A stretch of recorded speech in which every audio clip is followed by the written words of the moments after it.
एक घना और रहस्यमय जंगल था जहां हर तरह के जीव जंतु खुशी खुशी रहते थे। पेड़ों की हरियाली, नदियों की कलकल और पक्षियों की चहचहाहट से वह जंगल जीवंत लगता था। परंतु उस जंगल की शांति को एक हरे रंग के भयानक सांप ने छीन लिया था। वह सांप बहुत चालाक और शक्तिशाली था।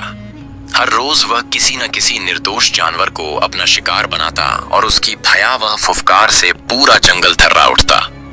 कोई भी जानवर उसकी बुरी नजर से नहीं बच पाता। जंगल के राजा शेर ने कई बार उस सांप को रोकने की कोशिश की, पर वह हर बार हार जाता। धीरे धीरे सारे जानवर डर के मारे चुप रहने लगे और जंगल पर सांप का राज स्थापित हो गया। मगर एक दिन कुछ अलग हुआ। एक साहसी और तेज हिरण, जिसका नाम वीर था, ने तय किया कि वह अब इस अत्याचार को और सहन नहीं करेगा। वह जानता था कि सांप से लड़ना आसान नहीं, पर उसे अपनी बुद्धि और रफ्तार पर भरोसा था। एक रात जब सांप अपने अगले शिकार की तलाश में निकला, वीर ने जाल बिछा दिया। जैसे ही सांप जाल में फंसा, वीर ने झपट्टा मारा और अपने सींगों से सांप को घायल कर दिया।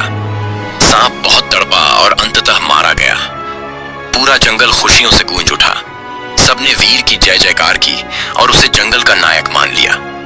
मगर कहानी यहीं खत्म नहीं हुई। उस सांप का एक बच्चा था, छोटा मगर बहुत चालाक और कुटिल। उसे अपने पिता की मौत का गहरा दुख और गुस्सा था। उसने मन में प्रतिशोध की आग भर ली।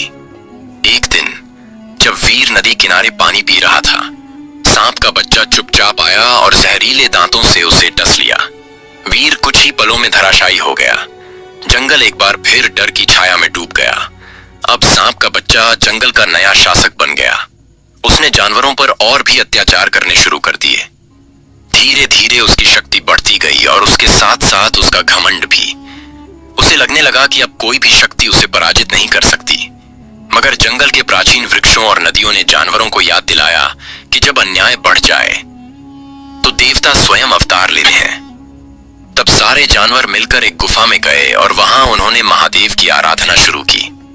वे दिन रात भूखे प्यासे रहकर तप करते रहे।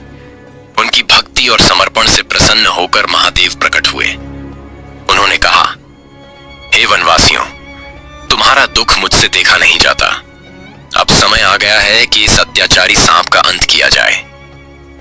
महादेव अपने विशाल रूप में जंगल में प्रकट हुए। उनका त्रिशूल चमक रहा था और जटाओं से गंगा बह रही थी। सांप का बच्चा पहले तो डर गया, पर फिर अपने घमंड में बोला, कोई मुझे नहीं हरा सकता, चाहे वह कोई देव ही क्यों ना हो। यह सुन महादेव मुस्कुराए और बोले, अहंकार हमेशा पतन का कारण होता है। महादेव और सांप के बीच भीषण युद्ध हुआ। सांप बार बार विष छोड़ता, जमीन में छुपता, पेड़ों पर चढ़ता, लेकिन महादेव की तीसरी आंख सब देख रही थी। अंततः महादेव ने अपना त्रिशूल उठाया और सांप के मुंह पर ऐसा वार किया कि वह चीखता हुआ तड़प गया।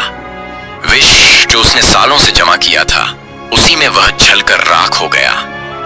जंगल में एक बार फिर शांति लौट आई। जानवरों ने महादेव को नमन किया, फूलों की वर्षा की और उनकी जय जयकार की। महादेव हिमालय लौट गए, मगर उनके आशीर्वाद से जंगल में फिर कभी कोई अत्याचारी नहीं हुआ। सभी जानवर प्रेम, भाईचारे और स्वतंत्रता के साथ जीने लगे।